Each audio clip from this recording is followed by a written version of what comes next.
Hey guys, what's going on?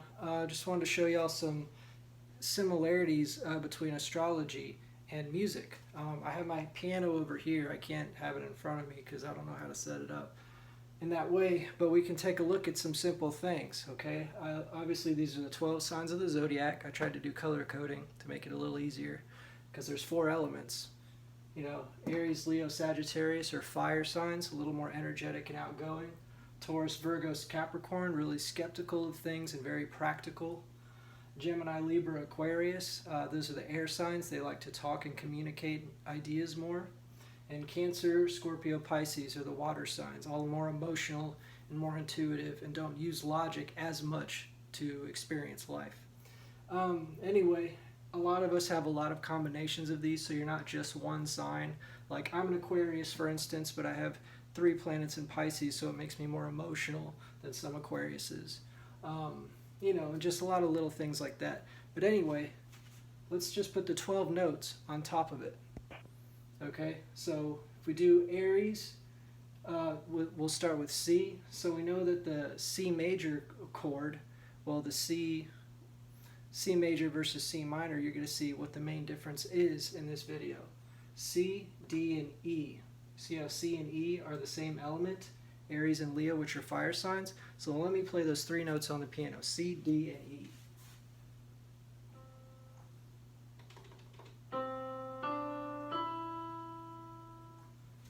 Okay, that's not bad. All right, let's, instead of C, D, E, let's go down 1. If we look, Aries is trining Leo because a trine means you're in the same element. And in this sense, it means you're in the same chord. So let's go to Cancer and have it square. So Aries square Cancer.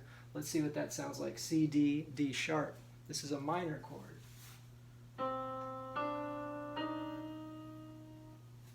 It's much sadder, isn't it? And it's funny that when 2 signs square each other, it's known to create complications and challenges and sadness. Okay? I'm not saying all minor chords are sad. That would be ridiculous.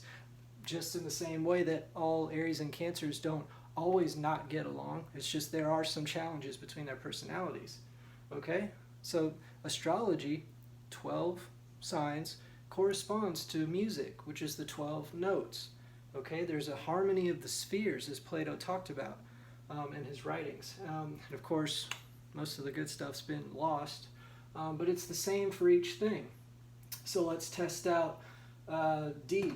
So D, let's see, D, E, and F sharp, because Gemini and Libra are trining. So let's see what D, E, and F sharp sounds like.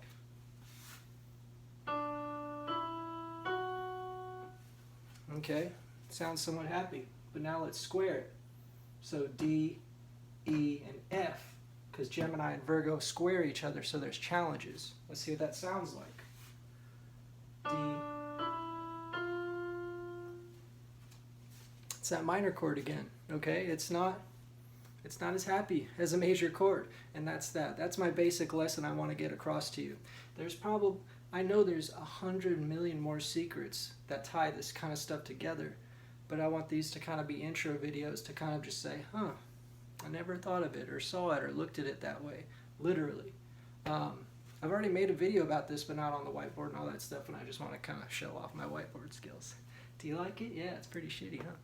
Anyway, hope you liked the video. Now, I don't believe the planets are in charge of our souls, okay? We have mood swings, right? And everything corresponds to everything else. I mean, Judges 5:20 says the stars in their courses fought against Sisera that day, which was an evil king. Why would the Bible say the stars are doing anything if they're so against it? The Jews were not against astrology in the beginning days. You know, all we have is the Mazzaroth text in their Talmud, which is well after the Torah was written and all that stuff. So we don't really know the hidden history of the Mazzaroth, okay, and the heavens declaring the glory of God. I have many books on the topic. You know, Witness to the Stars, God's Voice in the Stars, The Gospel in the Stars. Those 3 are the specific books. And of course, star myths. Anyway, it's all connected, y'all. And we need to start looking up at the firmament in heaven, because it literally has Leo the lion stepping on the Hydra serpent's head. Okay, and that's Jesus coming back as the Lion of the tribe of Judah, taking down the devil. Genesis 3:15.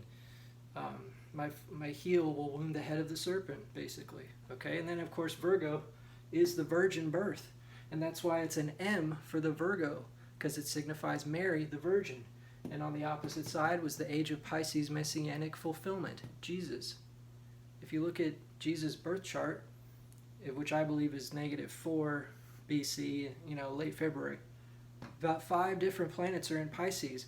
That is what the Magi saw. That is the alignment. The great star was actually just the quadruple conjunction in Pisces. Okay, and it heralded the Pisces age. And now it's the age of mercy and grace, which Pisces archetype is known for. Psychic ability, mercy, compassion. Okay? It's all tied together. But now we're going to the age of Aquarius. Okay, this is the end. This is the end of mercy and grace. And astrology explains all this archetypes. Anyway, this is kind of more of a Santos Bonacci type of video. Y'all should check him out. I don't really agree with everything he says, of course, especially with flat earth nonsense, because Isaiah already has the circumference of a spherical earth hidden in Gematria.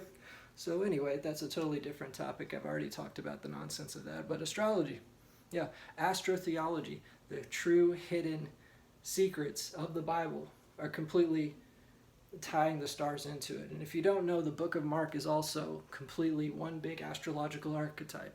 And guess what? Even though it comes after Matthew, it was written well before Matthew. So the book of Mark was the first written gospel historically. And of course, it's the one that hides the most astrological things. Like, Cancer's all about feeding the family, right?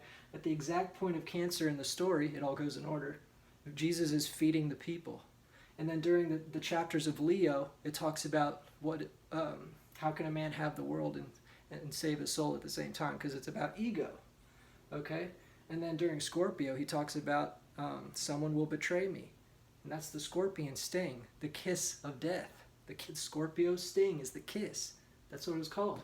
And during Sagittarius, the rebellious philosophical sign, that's literally when Jesus was calling out all the philosophical hypocrisy that the Jews were participating in, and flipped the tables. That's totally a fire sign Sagittarius thing. People think of Jesus as a hippie in some Jesus sandals, but he was flipping over his tables while they're gambling in synagogue.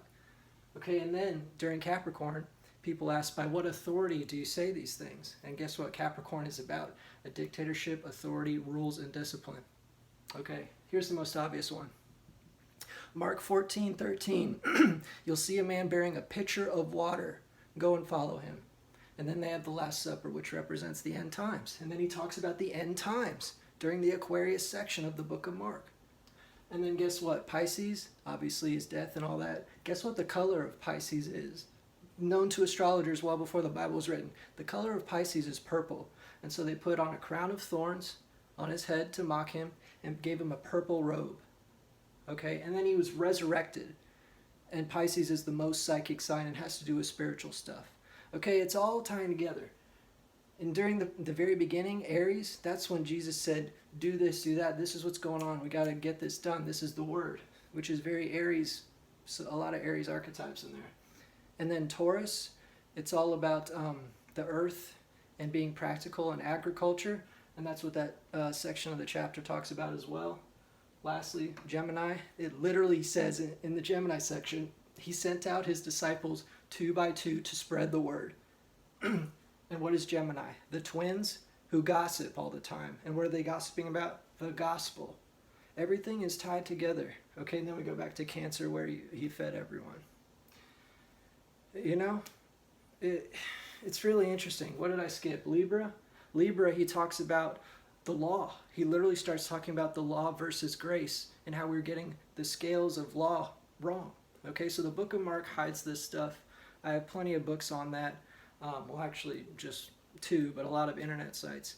But we need to start thinking more 4-dimensionally. And by 4-dimensionally, I mean thinking historically, time, that dimension. A lot of people just see the here and now, and that's all they can see. If you just go to church and that's all your experience of Christianity is, that's all you're going to see. You need to think 4-dimensionally. How did the Jews think? How did the people before the Jews think? Why did the Jews reject paganism? Why did Christians reject the Jews? And why are modern day Christians rejecting mainstream Christianity? There's always some kind of infiltration going on, and we can't just lean back and relax and wait until it all go away. But yeah, I'm not saying... I believe the planets affect our lives, but God is in charge of everything. God has predestined the elect to be saved, but not to just sit on their butt and be saved, but to strive and work and suffer. You're predestined to suffer. You know, it's not just some Calvinistic, deterministic stuff. Like we're predestined to spread the truth and be hated. Whoop-de-doo. Okay? Anyway, take it easy.